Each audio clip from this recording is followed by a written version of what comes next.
그래서 사실은 어떻게 보면은 되게 그 해맑은 아이들하고 저하고 정말 알고 있는 우주에 대한 지식의 양이 큰 차이가 있는 건지 가끔 그런 자조감에 빠질 때가 있습니다. 예. 그래서 어쨌든 그 우주가 이렇게 넓은데 그럼 이제 외계 생명체 문제가 당연히 나옵니다. 이 넓은 우주 속에서 과연 우리만 있겠느냐. 그래서 예를 들어 우리가 해수욕장에서 모래알을 하나 집어보니까 빨간 모래알이 하나 있어요. 이 해수욕장에 빨간 모래알은 더 이상 없다 말할 수 있겠느냐. 이 말은 무슨 뜻이냐면 우리가 원하진 않았지만 지구라는 행성을 우리가 골랐단 말이에요. 여기서 태어나서 보니까 외계 생명체가 많이 있어요. 다 외계 생명체지 않습니까? 이렇게. 그럼 다른 데는 없겠느냐.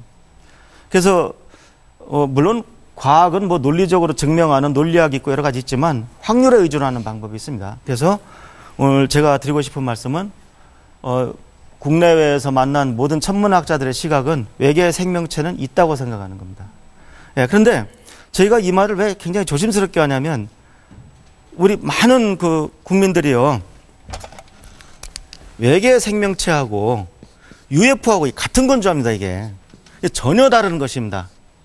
무엇이 다른지 제가 잠깐 설명해 드릴게요.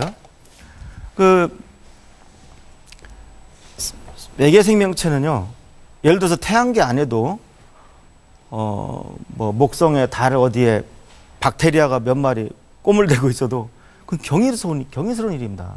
우리 지구 밖에 생명체가 있다는 것은. 그래서 근데 워낙 우주가 크기 때문에 우리가 여기만 있다고 주장하는 것은 비합리적이다 이렇게 다 믿고 있는 것입니다. 근데 그다음에 이 문제하고 UFO가 여기 와서 날아다니고 우리 인간과 같이 생긴 외계인이 조종관을 잡고 있다라고 하는 생각은 왜 다르냐면은 외계 생명체가 존재하지만 어떻게 만나냐는 또 별개 문제라는 얘기입니다. 몇 가지 가정을 해야 되는데 그 가정 중에는 어떠한 가정이 붙어야 되냐면 그 외계 생명체 집단이 우리보다 훨씬 똑똑해야 됩니다.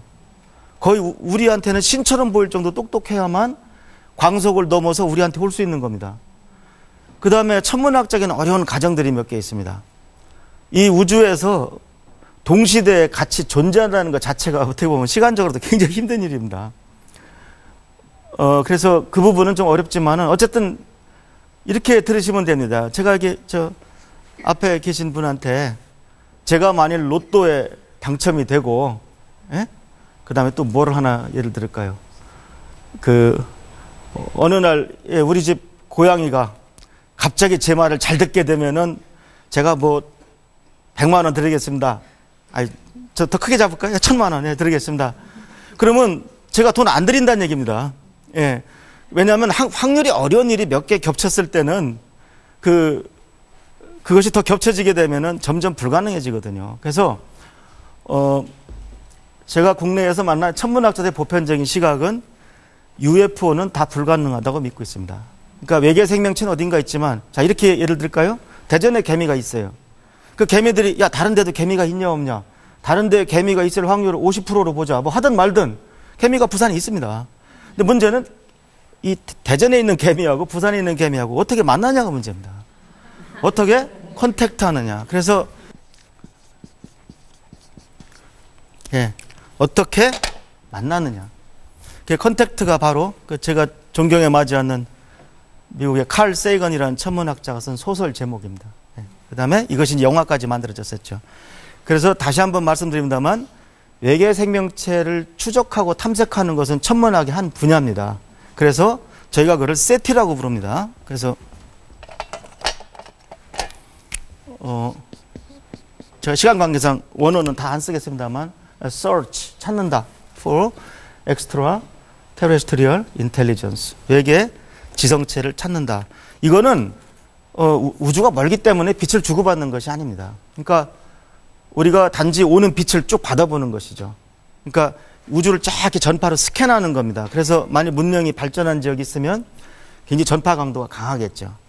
예, 그래서 바로 지금 세티가 순수하게 천문학자들이 아니라 수준이 높은 시민들에 의해서 진행되고 있고 그것을 지금 주도하는 단체가 플라네타리 소사이어티라는 행성협회라는 미국에 있는 민간단체입니다. 그리고 그 후원자들이 바로 스티븐 스필버그 같은 유명한 영화 감독입니다. 근데 스필버그는 제가 대학교 2학년 때인가 2학년 때 기억합니다. 77년으로 기억합니다. 지금은 없어졌는데 광화문에 국제극장이라는 극장이 있었어요. 그때 그 미지와의 조우라는 그 영화가 걸려 있더라고요. 그래서 이 말 자체도 참 어려워요. 예. 미지는 뭐 한자로 모른다는 뜻이지만 조우라고 하는 것은 이제 뭐 우연히 만난다 뭐 그런 뜻이죠. 예. 그런데 이 영화가 스필버그의 아주 야심작이었습니다. 그래서 이 영화는 얼마나 이게 할리우드의 중요한 영화인지 제가 지금부터 설명해 드리겠습니다만, 근데 제가 더 놀란 거는 그 극장 안에 30명이 채 앉았었어요. 그때 우리나라 사람들 눈에는 이렇게 UFO가 촥 나타나서 사람들이 이렇게 서 있는 것 자체가 전혀 이게 어떻게 표현해야 되나요? 속된 말로 전혀 씨가 안 먹었던 겁니다. 저건 우리하고 아무 상관없다. 이래 생각하고, 예, 그래서 저는 사실 2번 놀랐습니다. 그 영화를 보고 놀랬고, 우리나라 사람들이 이렇게 관심이 없구나. 예, 77년도니까요. 근데 그 영화에서 정말 제가 궁금해하던 숙제가 하나 풀린 것이 있어요. 뭐냐? 외계인을 만나면 어떻게 이야기하겠습니까? 뭐 흔히 뭐 텔레파시로 저절도 알게 된다 뭐 그런 거 말고요. 근데 그 전달할 방법은 손동작하고 음악밖에 없습니다. 어떻게 보면. 근데 스필버그가 그 예를 보여줬는데요.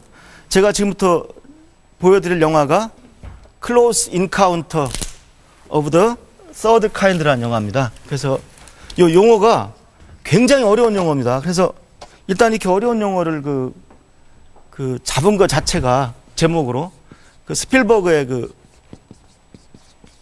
생각을 읽을 수가 있는 거죠.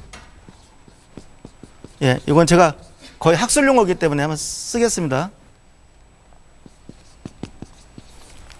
예, close란 말은 가깝게, encounter 가까이 만난다. 3번째 종류로 만난다는 뜻입니다. 그럼 뭐냐면 UFO를 첫 번째, first kind, 첫 번째로 만나는 걸 지나가는 걸 봤다는 얘기고, 2번째는 이제 착륙한 걸 봤다는 얘기입니다. 3번째는 내린 그 외계인하고 악수했다는 뜻입니다. 그러니까 학술 용어입니다, 사실. 유폴로지라는 분야가 있어요. UFO를 연구하는 분야가 있습니다. 그래서 유폴로지에 나오는 그 용어 중에 하나입니다. UFO가 미확인 비행물체지 않습니까? 그걸 연구하는 학물 유폴로지라고 합니다. 그래서 이 영화를 보면은 거기에 반복되는 음이 나옵니다. 그 영화에서 그 외계인을 만나러 초청받은 사람들 머릿속에 다 이 음이 들어있어요. 그 제가 복잡하지 않습니다. 뭐 저도 칠 수 있는 정도입니다. 한번 들어보세요.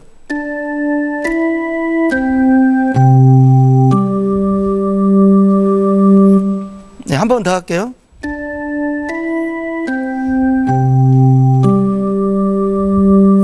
그 영화에서는 이 멜로디가 E.T.가 전해준 멜로디라고 확신하게 됩니다.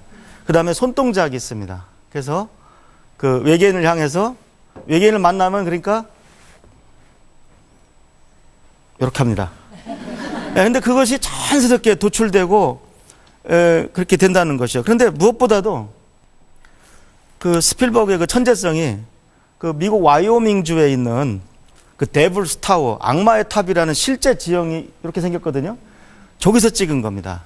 그래서 저 산이 아주 한동안 또 관광지로 더 소문이 났었어요.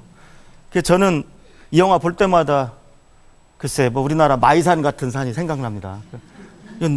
이거 아깝다. 우리 영화인들은 그 생각을 못 하나 그런 생각이 들 때가 있어요. 근데 그래서 일단 저 데블스 타워의 상공에 나타난 그 UFO하고 이 음을 주고받는 장면을 보실 건데, 여기서 제일 감동적인 장면은 그 UFO에서 제가 금방 들려드린 음악이 담례로 나옵니다. 이쪽에서 그 음을 치면 그쪽 나오는 장면이 아주 제일 영화를 보는 사람들을 아주 흥분시키는 부분입니다. 자, 이렇게 설명을 듣고 보시면 영화가 보일 겁니다. 자, 영화 보시겠습니다.